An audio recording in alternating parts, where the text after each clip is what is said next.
नमस्कार। Habit formation के इस प्रोग्राम में इस खास वीडियो में एक कमाल के टॉपिक पे बात करते हैं, ठीक है ना। Why habits are so hard to change. आदतें बदल क्यों नहीं पाती, इतना मुश्किल क्यों है भाई बदलना। हाँ, इसके बारे में मैं थोड़ी सी आपको बताता हूँ।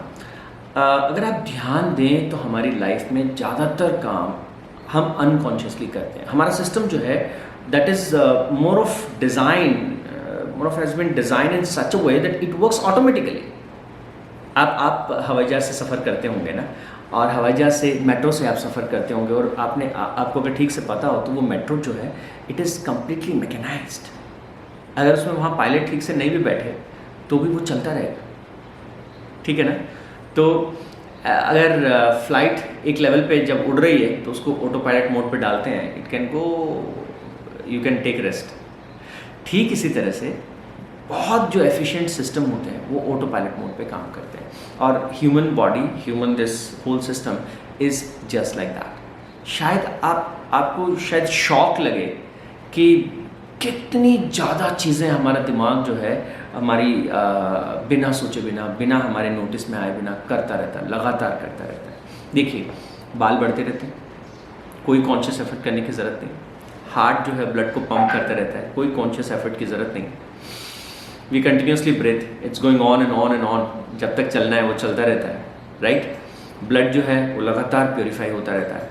हाँ, किडनीज अपना काम करती रहती हैं, जो टॉक्सिन्स हैं वो फिल्टर, लीवर अपना काम करता रहता है। डाइजेशन की प्रोसेस जो है वो बहुत खूबसूरती से आपने लिया अपने आप, कब कहाँ किस तरह का मीडियम चाहिए, किस तरह का एंजाइम चाहिए, किस तरह का क्या सिक्रेशन चाहिए, एवरीथिंग एट अ प्लेस, अपने आप वो काम करता है। तो पूरी बॉडी में जब आप रात को सो जाते हैं तो पूरा बॉडी का जो है एक इंटेंस बायो स्कैनिंग होता है, and that system you have inbuilt. तो वो पूरी बॉडी को स्कैन करता है। We have 50 trillion cells, we have number of tissues and we have 79 different organs, और पूरा बायो स्कैन। जैसे आप वो क्या करते हैं आजकल, ब्रेन स्कैन, ओहो, it is a bio scan. Complete body scan goes when you are under sleep, and कहाँ पे क्या दिक्कत है। हाँ, and there are different formats, you know. अगर आप छोटा स्लीप ले रहे हैं या आपकी नींद ठीक से नहीं, तो वो स्कैन थोड़ा शॉर्ट भी हो सकता है, थोड़ा लॉन्ग भी हो सकता है। स्कैन जो है वो इंटेंस भी हो सकता है, but that all depends on, वो होता है ऑटोमेटिकली होता है, राइट।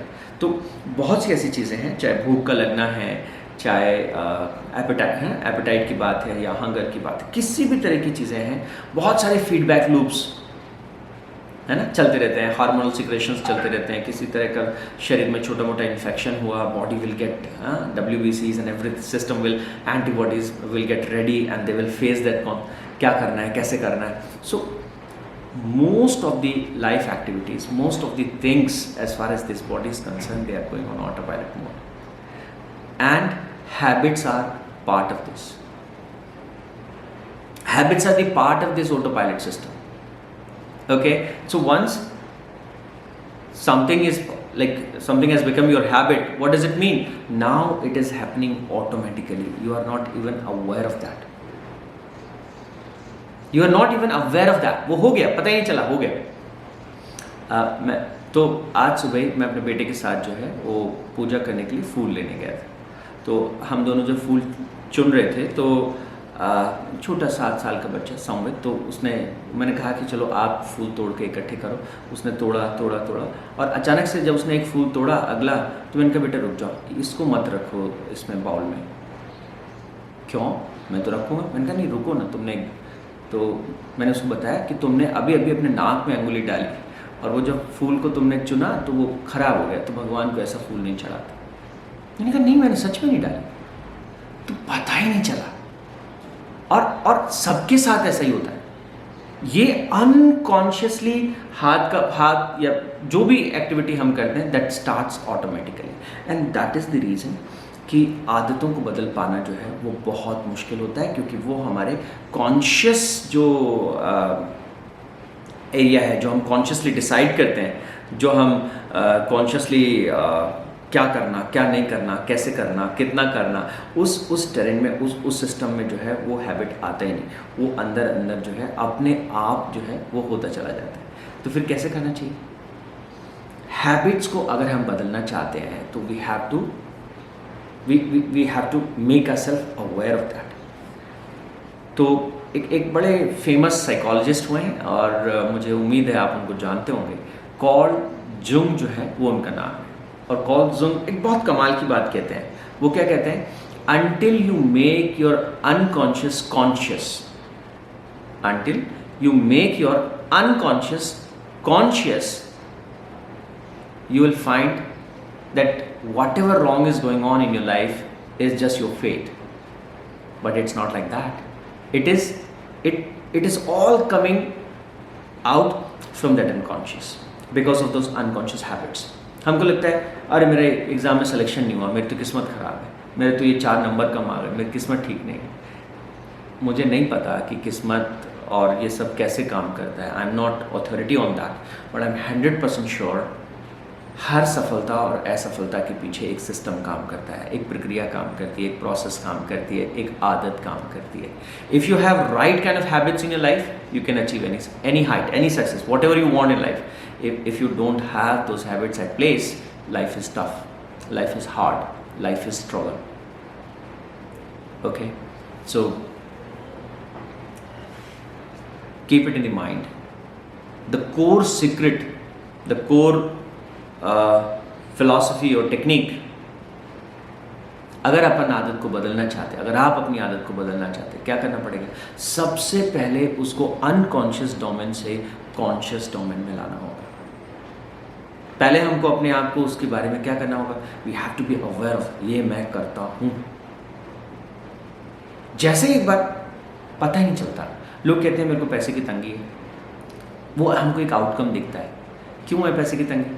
क्योंकि पैसे को लेकर मैं लापरवाह हूँ, पैसे को लेकर के मुझे जो एक मैनेजमेंट होना चाहिए वो मुझे नहीं आता, या फिर जो भी उसके सिस्टम्स हैं वो नहीं आते। There is some habit, there is some system, there is something which is lacking somewhere. क्या करना होगा? कॉन्शियसली अपने आप को जो है वो देखना होगा, कहाँ गड़बड़ हो रही है, कहाँ से वो कैसे हो रहा है। जैसे आप उसके बारे में आपको बोध होगा, जैसे आपको पता चलेगा कि अच्छा ये बुरी आदत, अच्छा ये इसलिए हो रहा है, and I am telling you, आप समझना कि आपने 50% से ज़्यादा तो जंग जीत लिया। इसलिए कहते हैं ज्ञान व्यक्ति को मुक्त करता है। ज्ञान का एक तात्पर्य बोध से भी है। बोध का मतलब बिकमिंग अवेयर ऑफ समथिंग। तो जब आप अपनी खुद की बुरी आदत जिसे आप कहते हैं उनके बारे में अवेयर हो जाते हैं, तो आप समझो कि 50% से ज़्यादा तो काम हो गया। This is one of the very beautiful and the very first step for habit transformation. ठीक है ना?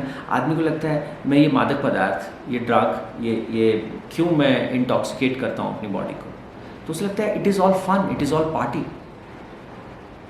तो उसको लगता है सब ठीक है, and it is going on unconsciously under the cover of the conscious mind. The moment you are be aware of that, why I consume this liquid, it harms my body, and whatever that liquid is, maybe that is soda, maybe that is cold drinks, maybe that is beer, maybe that is wine, whatever, if you are fully aware of the fact that this liquid is going to harm my liver, it is going to adversely affect my kidneys, once you are fully aware of the fact, what's going to happen? Next time you'll say, you will have your system will throw in a situation, do you really want it? If you want to make it unconscious, if you will make that choice again and again and again it will become part of the conscious. But if you are fully aware of the fact, if somebody is smoking, it's a unconsciously person is doing, I'm telling you, even not aware of that, कब packet निकला, कब cigarette निकला, कब जला, कब पिया, पता ही नहीं चलता। It is all going unconsciously. Okay, so if you consciously imagine this whole process, oh my God, how my lungs has been designed. एक टेनिस कोर्ट के जितना बड़ा जो है सरफेस एरिया होता है हमारे लंग्स का, जिसको ऐसा इतना फोल्ड करके प्रकृति ने कैसे इसको कमाल के तरीके से डिजाइन किया है। कितना कमाल का ये ऑर्गन है। All energy which you have in your life, that is all because of this lungs. How I can spoil the root cause of my life. तो यहाँ पे एक चीज़ काम करती है। आदमी जिनको हम बैड हैबिट्स कहते हैं, है ना, इसको समझना बहुत इंपॉर्टेंट फैक्ट है। Habits they work on, they have और they are called auto catalyst होते हैं। ऑटो कैटलिस्ट का मतलब क्या होता है? They once they are started they don't need anything else, they feed themselves. मैं एक छोटा सा एग्जांपल देता हूँ। आदमी टेंशन में होता है, राइट? टेंशन में होता है तो उसको क्या कर, टेंशन कैसे रिलीज होगी? क्या स्मोक करता हूँ, ओके? जब स्मोक करेगा तो उसको बुरा लगेगा, खराब लगेगा और टेंशन होगी। एक आदमी फ्रस्ट्रेशन में है, एक आदमी को बुरा लग रहा है, तनाव में है, क्या करेगा? स्ट्रेस ईटिंग करेगा। जब स्ट्रेस ईटिंग करेगा तो ज़्यादा खाया उसने, ज़्यादा खाएगा तो फिर तनाव होगा, अरे यार मेरा वेट बढ़ रहा है, मैं खराब हो रहा हूँ। तो एक तरफ फीलिंग बैड, एक तरफ eating more. So when you feel bad, you eat more. When you eat more, you feel bad. It is called auto-catalyst. That loop is going on and on and on. And person is stuck into that. इसलिए आदतों को बदलना बहुत कठिन होता है, बहुत मुश्किल होता है। पर इसका मतलब ये नहीं कि उनको बदला नहीं जा सकता, ठीक है ना?